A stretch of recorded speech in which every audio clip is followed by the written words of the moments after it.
Dignity Coalition para hingan lang po natin po ng ano po dito, komento regarding po sa pinag-uusapan po ngayon na lumalabas na ano po dito, lumalabas po na ano po no, ating pong pag-aaral ng PSA, yung data po na latest po na kanila pong inilabas, Idol. Sir Benjo, pabati mo na po natin, nasa linya po natin. Sir Benjo, magandang umaga po.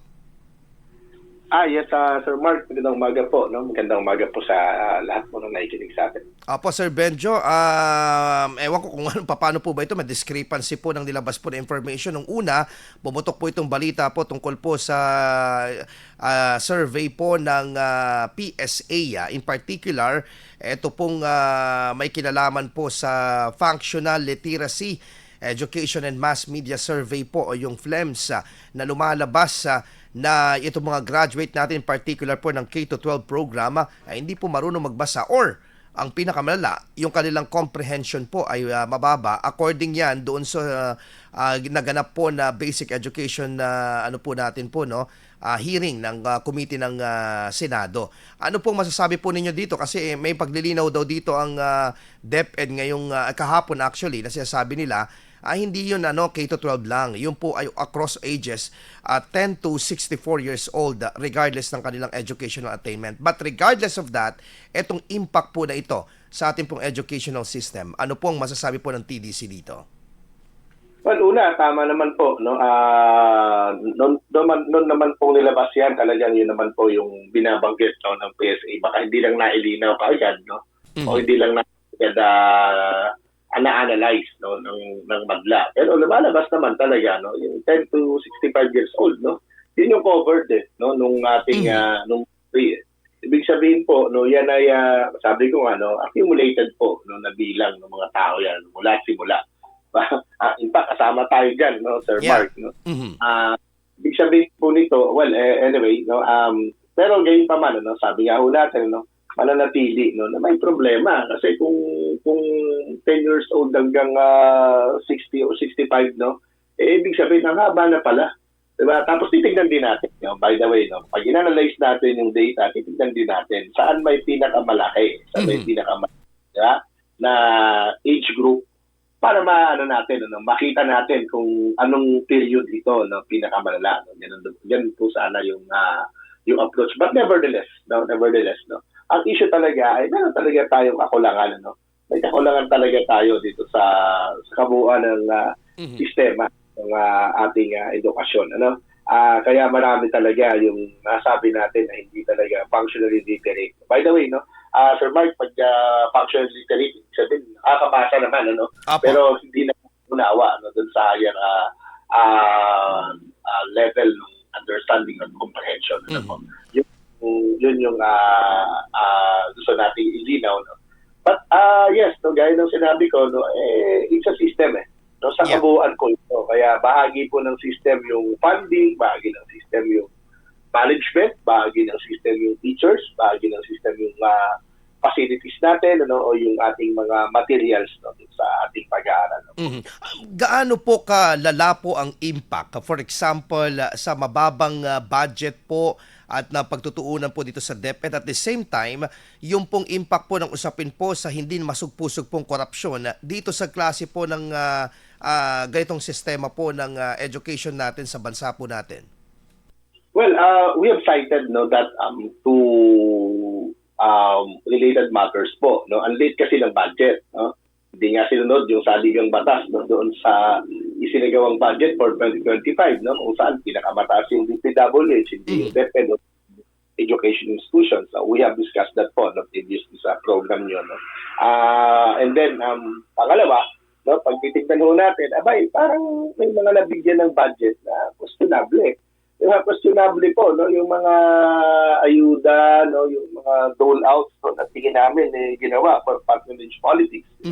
So, hindi pa sa intention to help and to assist our people, di ba? So, ibig sabihin, baka naman, dapat naman hindi naman dito nilalagay. Kung gusto po natin tulungan yung ating mga taong bayan, hindi mo siya tutulungan sa pamamagitan ng pagbibigay ng pera. Sa pamamagitan ng pagbibigay ng cash assistance or whatever, di ba?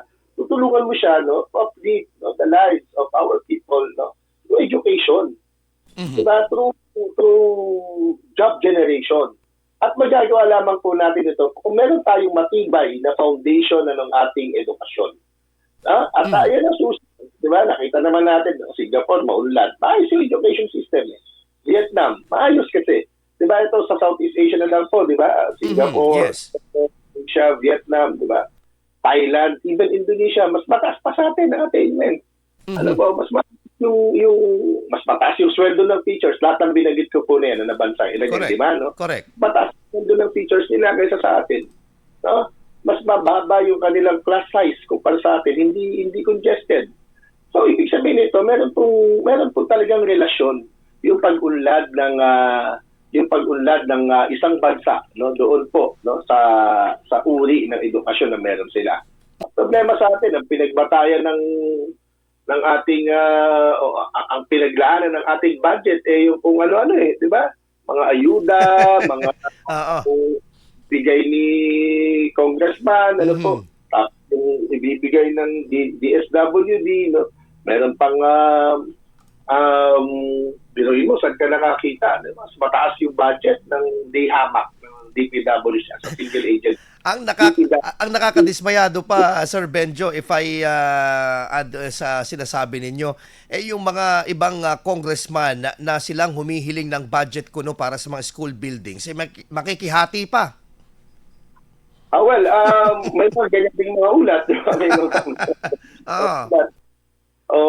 yun nga, actually, Sir Mark, kasi ang problema hindi natin, problema ng mga mga distinguished, gentle ladies and gentlemen, kapag proyekto mo ay hiring of teachers, pag ang budget mo hiring of teachers, you cannot expect something, di ba? Pero pag ang proyekto mo ay infra, pwede yan, o kaya kung hindi naman infra, kung ayuda, syempre ikaw ang bida.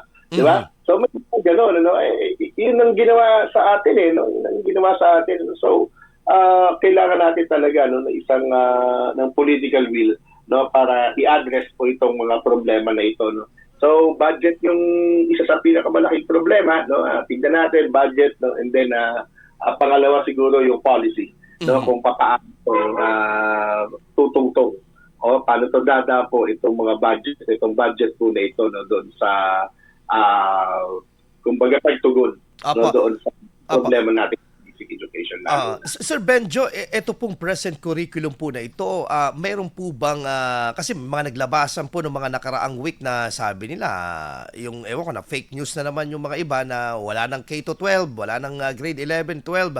Ano po dito na pag-uusapan po internally with the DepEd kasama po ang mga stakeholders and with the TDC sa dialogo po with the DepEd?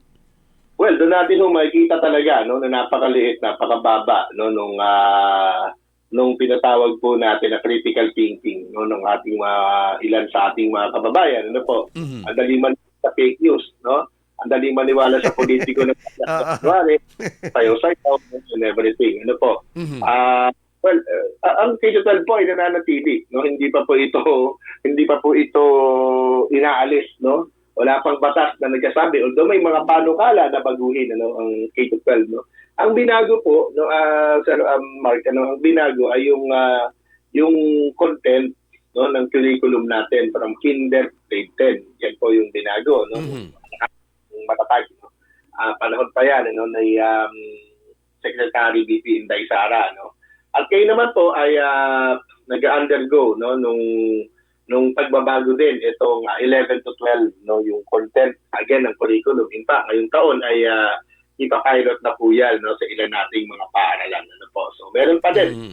Ito naman po ay in one way or another kami naman po ay nakakasama dito sapagkat iniimbitahan kami sa lower house, iniimbitahan kami sa Senado at may mga dialogo din naman sa DepEd hinggil dito. So sa ngayon po, yun ang estado. Magpapiloting ang senior high school natin sa ilang mga piling senior high school sa Pilipinas ngayon. Babaguhin na siya. Magkakaroon na ng pagbabago sa kanya. Ito pa rin po ay tinatawag po tayong po natin K to 12 no, in accordance to our existing law, which is the K to 12 law. Ayun. Okay, would you agree doon po sa gusto pong i-emphasize po ng DepEd na kailangan pong mag-focus kapag ang ipinag-uusapan po natin po ay yung literacy doon po sa K3.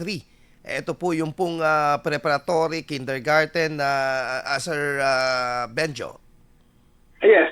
No, we agree po. No, at kailangan naman po talaga yan. No, kasi foundational po yan eh. No, ang problema nga ho natin, no, diyan po sa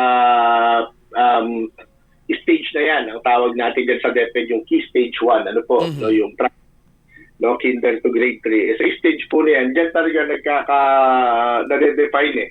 No, yung isang estudyante ho natin. Ano? For example, sa grade 1, no, kapag hindi siya natuto magbasa sa grade 1, wala na, no? Bad side ito, no? Hanggang grade 2, hindi pa rin natuto, di ba, grade 3, ganun pa rin. Aakyat na siya ng intermediate, which is grade 4. Di ba? Yeah. Aakyat siya ng school, di ba, which is grade 7 ngayon, ano? Hindi pa rin siya marunong magbasa. Di ba? So, dapat yung tuto. Di ba? Ang daming issue po dyan. Bakit nakapasa? Di ba? Magugulat yung mga tao, no? Bakit nakapasa ito? Dapat hindi. Di ba? Yeah. May problema tayo doon kasi, no? Pati doon sa pagpapapasa, pagbabagsak ng bata, no? May problema rin tayo. No? Masyadong ginawang literal ng ilan sa atin sa Department of Education yung no child will be left behind. Di ba? So, ang nangyari po dyan, no? Kaya kahit ikaw ay hindi talaga nakuha yung competencies, no? Na dapat mo makuha, ipapasa ka. Yes. Ay mga naging problema po, no, in the past at nananatili yan hanggang ngayon. Opo. Kaya no, yung foundational kinder to grade 1, yan ang bigyan ng pinakamaraming mga ilang mga pasilidad, pinakamaayos na kalagay sa classroom, no. Yung teachers na especially trained, no, for reading, no, from kinder to grade 3, na dapat yung mga teacher na nandiyan kasi kanya-kanya naman skills at teacher. Ano po, kanya-kanya. Merong mga teachers po tayo na mahusay, no, na magpabasa, no, at trained, no, na magpabasa, di ba? So yan yung mga dapat sa primary. Yan, kasama din yung puso, yung pinakamadataga, no, doon sa pagpapabasa ng mga bata. Kasi alam mo, Sir Mark, pag hindi natuto magbasa yung bata, wala na rin siya sa math. Correct. No, wala sa science, no. So mahirap na po yan, no, kapag kagayon po. Sir Benjo, panghuli na lamang po dito po sa usapin po ng mga teacher po natin. Alam po natin, napakaganda ng mga offerings po ng ibang bansa, particularly Thailand for example. Marami pong mga nauhumaling po ng mga teachers na mga ibang bansa, lalo na dito sa kahit sa Southeast Asia lang because hindi lang sa salary kundi yung pagpapahalaga ng gobyerno ng foreign countries na ito. And one thing more, ang daming bakante sa DepEd. Nagtataka kami, bakit ang hirap na ma-hire, punan itong mga kakulangan ng mga guro natin? Sir Benjo. Well, una, gusto ko iklaro po, no, maraming bakante, yes, no, kasi hindi pa nga napupunan, ano po, di ba? Apa. Buhay, ang laki ng pangangailangan natin sa teacher. Di ba, umaabot sa 100,000, no, well, according to DepEd, no, nung mga nakarang panahon, ano po, 100,000. Tapos meron kang unfilled, no, position, no. Halimbawa, kahit pa 1,000 unfilled position mo, ibig sabihin, hindi mo na iayos, di ba? Pangatlo, no, gusto namin ipakita rin, no, sa ating mga kababayan, no, na bagamat meron tayo, no, sinasabi na tayo ay merong shortage, no, ng teacher sa DepEd, which is totoo, di ba? Pero meron tayong oversupply, no, ng teachers na eligible, no, na pumapasa sa board exam on. 'Di ba? Ibig sabihin hindi ito parang hindi ba nagma-match, no, yung mga datos sa to. Nagma-match po ito, 'di ba? Meron tayong mga teacher na hindi meron tayong mga positions na unfilled. 'Di ba? Tapos meron tayong kulang, no, according to DepEd to close the gap, no, yung ratio natin, no, yung teacher to student ratio to learner ratio natin, no.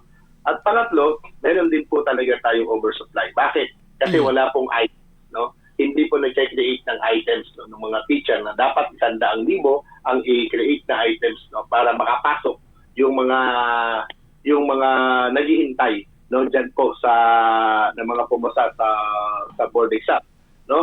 Kung ipasok po natin ito, kung na-absorb ng DepEd lahat po ng ito, ng passers natin, ng LPTs po natin, yung mga licensed professional teachers natin, at kulang pa rin. So that's the time na pwede natin sabihin na meron tayong shortage ng teacher. Pero sa ngayon, wala po. Ayun. Okay. Maraming salamat po, Sir Benjo, for taking our call. I think medyo on to go kayo. Inyong lang po, mensahe na lang po siguro sa ating pong mga kaguruan, sa ating pong mga parents, and of course, sa mga estudyante po natin nakikinig po ngayon sa usapin po na ito. Well, marami po sa atin ay boboto, no? Next week na yan, sa Monday na yan, marami po sa atin ay boboto. Gamitin po natin ito, no?